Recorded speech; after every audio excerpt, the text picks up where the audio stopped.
them go. Whee. Welcome, Hagaran. This is Alexa talking more Homeworld Mobile. Today I wanted to talk about credits, as you need a lot of them, particularly to buy a few blueprints, which is especially important when you're trying to unlock a tier 2 flagship, which I did recently, and I wanted to tell you how I went about doing that. So once you complete chapter 22, which is quite far into the game, let's go into the quest list here. Chapter 22. Once you complete Hideout Relations, you will unlock access to an uncommon tier 2 explorer flagship in the market. Let's go to the market. Scroll down a little bit. So here, this one costs 249 credits. So not only is it a problem that it costs quite a lot of credits in the first place, but in order to make it, you have to fabricate a bunch of parts which all have their own blueprint you're going to need to buy. These parts specifically are large hull parts 2, just here, which costs 390 credits. Also large machinery parts tier 2, which can be found in Hideout liaison requisitions, which you can find in various different systems, but I'm already in one here that has it, so let's go to requisitions. You can unlock this straight off the bat. You don't need to get any higher rank with Hideout. It's just here, large machinery parts. Also costs 390k credits. And lastly, you'll need to go to a Tannock system with a requisition shop. Let's go there quickly. So here we are. So we'll need to go to the liaison requisitions for Tannock, and you'll be wanting the large weapon parts over here. This also costs 390k credits. So we've got 3 blueprints costing 390k credits and a 249k credit for a total of 1,419,000 credits just to unlock the blueprints you need. So once you've unlocked all those blueprints, you'll also need to spend a bunch of time fabricating their parts. I'm not going to get into fabrication in this video, but you're going to need a bunch of refined tier 2 materials from mining to produce those parts. And something to bear in mind on that front is because the fabrication takes quite a long time, once you unlock one of these blueprints, you're going to want to start fabricating a bunch of them anyway. And then you can work on building up enough money to get the next blueprint what starts processing. And then once you've got that blueprint, hopefully your fabrication will have completed by that point, so you'll be saving time overall. There's another couple of blueprints you will want to unlock eventually. Let's go back to the market. Scroll down. Where are they? So you've got the small weapon parts tier 2 and the small machinery parts tier 2. You will want to unlock those eventually, but those are used primarily for fabricating tier 2 flagship guns and some special escort ships and some strike craft. So they're important, but I would prioritize getting the tier 2 flagship first. That's going to be the biggest upgrade. Clearly, almost 1.5 million credits is quite a lot, so we're going to need to work out an effective way to farm them. The most time-effective way to farm credits I've seen is through the rewards from strikes. Before we get into strikes specifically, we're going to need to talk about rank insignia. So I don't actually have any in my storage currently, but you can find them right at the bottom. And what they're used for is if we go to the bridge and we go to our officers, if you select an officer, you can see over here that rank insignias are used to train them up. And what that'll do is it'll increase their stats. And once you get to multiples of 10 in rank, it will increase the green number there on their special bonus. So that can be quite an important thing to do, but because of how much money you get from insignias, I wouldn't recommend doing this straight off the bat. So speaking of which, again, I don't have any on me, but I can tell you the numbers. So one rank 1 insignia sells for 500 credits, and one rank 2 insignia sells for 1,000 credits.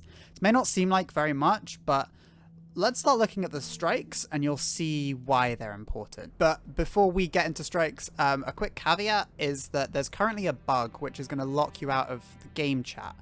So this is important for strikes because if you can't access the chat, you can't join or create a strike group, so you can't actually play the strikes. So to check if you're locked out, if you press the chat button in the top right, you'll get this pop-up. If the chat symbol on the top right is actually a padlock, then you're locked out of chat and you're going to need to restart the game until it works. You might have to restart multiple times. If you try and access a strike with the padlock, you'll get an infinite loading wheel of doom, and you'll have to restart the game anyway. It's quite an annoying bug, but the devs know about it, and it's one of their highest priorities, so we're just going to need to be a little bit patient with it. Strikes are effectively raids. You and up to 2 other people join forces to complete a mission together with some set rewards and a chance at some high quality blueprints.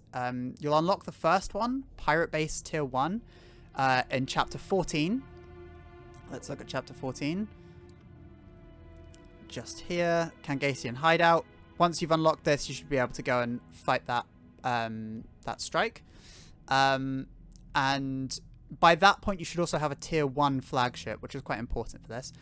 You'll also unlock the second one, Station Defense, in Chapter 23, which is significantly later on. So we've got Station Defense here. Once this is unlocked, you'll be able to go and do Station Defense number 2. Something really important to note is if you see people in the chat saying something like, oh, that's a good example, PR2 up, or, well, there's no other examples here, but they might say SD2 up or PB1 up. That's all shorthand for saying that there's a strike group that they've created that they're looking for more people for. In particular, if someone says something like SD2 plus 1, it means they've made a party for Station Defense, SD, Tier 2, that's the 2 number, and they need 1 more person to start, so plus 1. They might also say something like PB1 plus 1 for Pirate Base. There's a few other strikes that will unlock later on, but by the time you unlock those, you should already have made your Tier 2 flagship, so we're not going to cover those. To join a strike, once you've unlocked it, you can simply go to your quest list, tap the red icon in the bottom left, and that brings up the list of all of the strikes that you have access to. Once you're here, you want to select the raid you want to go to, and then press join. And this is going to put you in a lobby where either you'll fill a slot in an existing party, or you'll start your own party if there aren't any open. The party leader is indicated by a little star, and they can choose when to start the strike. It's important to note that you don't actually need a full party to begin the strike, and in fact, once you hit certain power levels, you can solo Pirate Base 1 pretty easily, and you can 2-man Station Defense 2 pretty easily. To begin with, though, I recommend you stick to a full party whilst you learn how to do them. So let's do Pirate Hideout Tier 1. This is the easiest raid, and I'm going to run it solo because I have a Tier 2 flagship and I'm pretty overpowered for it. Unless you're 80,000 power or higher for your fleet, I wouldn't recommend trying to solo it because it requires quite excellent ship control, and there's a decent chance your flagship's just going to get destroyed anyway, which will waste a lot of your time. It's very easy with 2 flagships as long as you know what you're doing, and with 3 it'll go very quickly. So let's get into it. So I'm just going to start it off straight away, and you can see that I have more than enough fleet power for the 70,000 minimum threshold. So, there's a nice little cutscene here. Let's show off this cutscene. So there are a couple of turrets, and here is the pirate base shitting out a few ships. So we are in. So where you start off, you are perfectly safe. They have a few patrols that are going to come back and across. But they're not going to come over to you here, so we can kind of talk about what we're going to do. So this strike has 2 phases. The first phase is destroying this big old base and the 6 turrets around it. These turrets are the main thing you want to be thinking about to start with.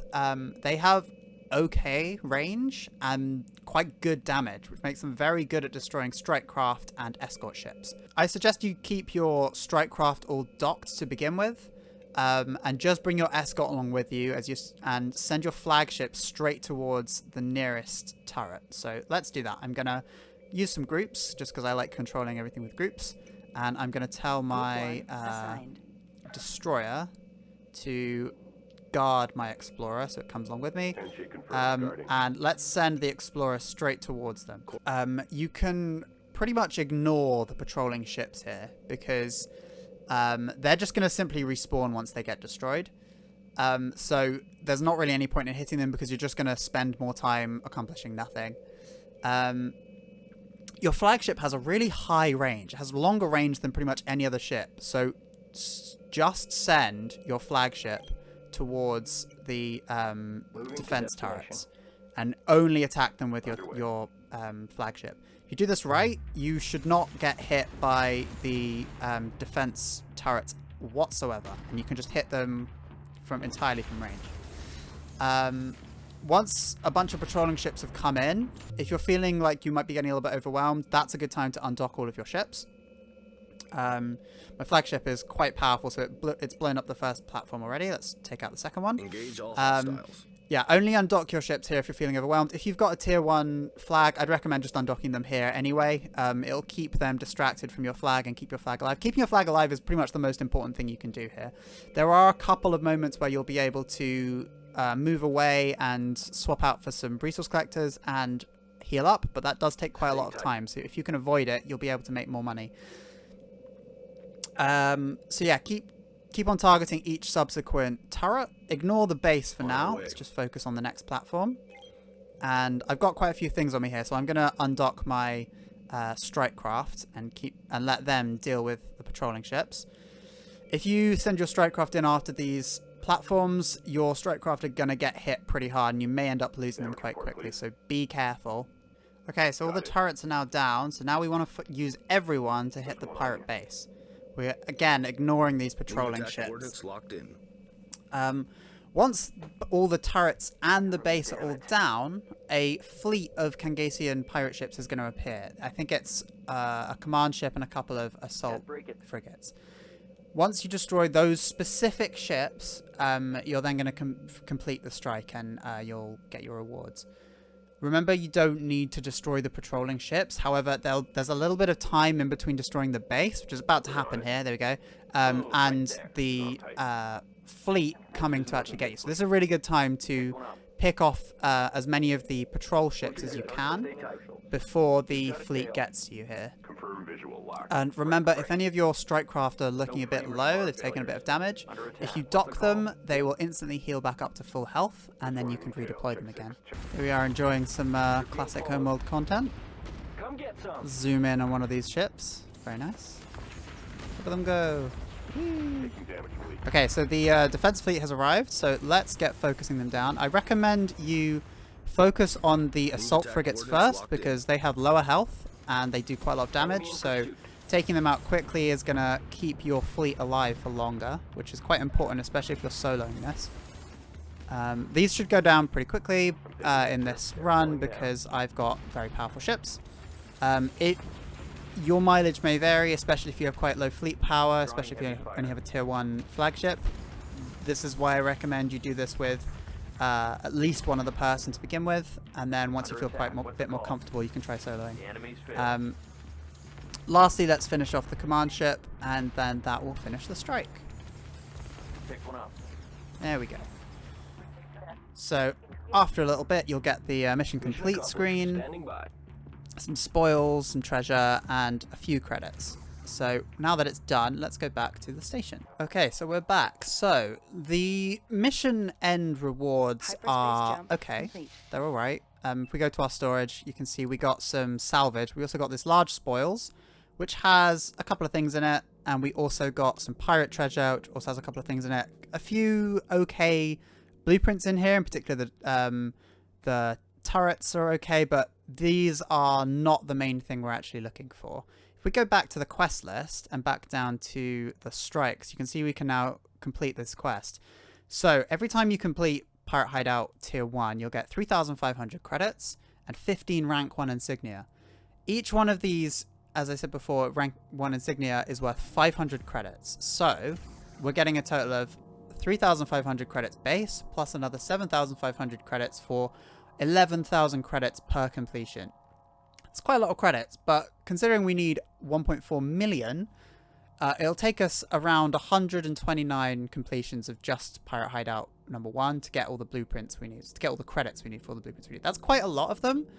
So let's talk about Station Defense 2, which I think you should focus on as soon as you unlock it. And in fact, I think it's important enough that you should try and focus your way through all of the campaign missions to unlock it as soon as you can.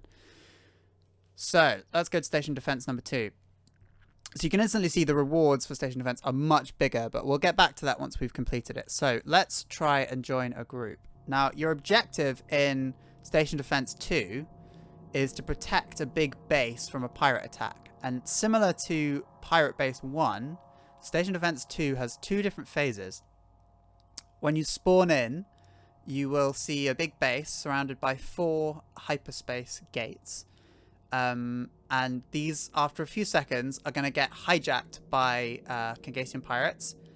And they're going to start continually spawning some ships over time. And you and your allies are going to need to destroy these gates as soon as possible.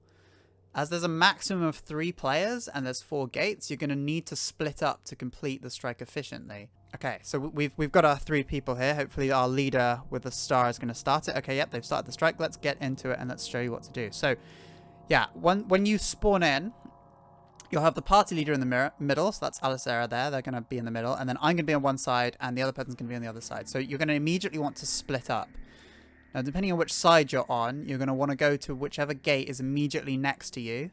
And the leader, who spawned in the middle, is... there's another cool cinematic here, but you can see that in your own time. Let's skip it. So yeah, we've spawned in a group of 3 here. So because I'm on the left, I want to head straight over to this gate on my left, this hyperspace beacon. And let's bring my destroyer with me. Group 2 assigned. Escorting friendlies. And what should be happening here is Valkyries is going for the one nearest them, and Alicera is going to go for one of the 2 on the far side. It's important that someone goes over there because we should be able to take out these 2 in front of us very easily. And then by the time we've taken out ours, in fact I should be undocking my strikecraft here. By the time we've destroyed ours, our ally will make it over to the other and destroy those. Then we can both head over to the other one over here, and then we can all meet in the middle. So yeah, there's similar to Pirate Base number 1, there's 2 phases going on. This first phase is just destroying these beacons. So let's destroy our beacon. Should go down nice and quickly. Okay, that's done. So now let's head over to the last remaining gate. Oh yeah. And let's have our strikecraft come with us. And once the last beacon has been destroyed, there's going to be a massive Kangasian pirate fleet appearing about here where I'm tapping. There's going to be 2 command ships and 6 assault frigates. And between the 3 of you, you've just got to destroy all of those, and then the strike will end. With 3 people, the strike goes incredibly quickly. So it's quite easy to just spam this out, especially if there's lots of other people who are also trying to farm money. Okay, the last hyperspace gate's destroyed, and we've got this little fleet appearing here. You can just make a beeline straight for them and start taking them out. This is very fast with 3 people, so if it's very popular and busy, you should be able to get through this very quickly and do a lot of them. With 2 people, it's very doable, but you need to have good coordination. Unlike in this one where 2 of us split off and 1 of us went to the far end. When you've only got 2, you want to split off to the nearest ones first. Then once you've both destroyed those, stay on the same side and then go for the 2 on your... Go for the one on your side, but on the far side of the base. Then you can meet together in the middle to take out the assault frigates and command ships right at the end. And the assault frigate to go. And done. And that's the end of the mission. Super simple. And we're going to get some end of mission rewards again here. Getting some large spoils and some Kangasian cargo and a few credits. Those rewards are actually pretty good. The cargo and spoils are pretty good. Much better than in Pirate Base 1. So, looking at our storage, the Tier 2 large spoils and Kangasian cargo are quite good. So, the large spoils, we have a good chance of getting some decent credits, some good schematics, various different things. So let's open that, see what we get. Some ore, that's fine. Tier 2 ore, that's fine. The Kangasian cargo here is actually really good though. You have a very good chance of getting some good quality blueprints. Let's see what we end up getting. Some rare interceptors, tier 2. Those are really good. So very pleased to get that. I've been needing some more of those. But the main thing we're actually looking for here, let's go back to our quest list. From Station Defense, we get a bunch of insignias again. So first off, we get 4,300 credits flat. And we get 15 rank 2 insignia and 10 rank 1 insignia. Let's grab those.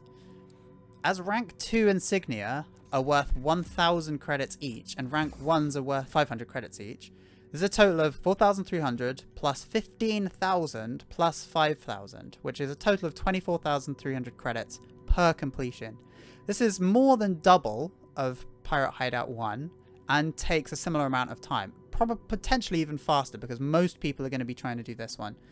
This is why it's worth focusing on Station Defense 2 as soon as you unlock it. With Station Defense 2, it's only going to take 59 completions to get enough credits to unlock all of the blueprints you need for a Tier 2 Explorer. And this number might be significantly reduced by some of the other rewards you get from the spoils, as they often have more ranking insignia in there as well. Okay, so yeah, I hope this was helpful, and I hope it gets you to that Tier 2 flagship really quickly. Let me know if you have any thoughts or other credit farming tips in the comments. And like the video if you liked it, subscribe to see more Homeworld content, and I will see you in the next one. Bye!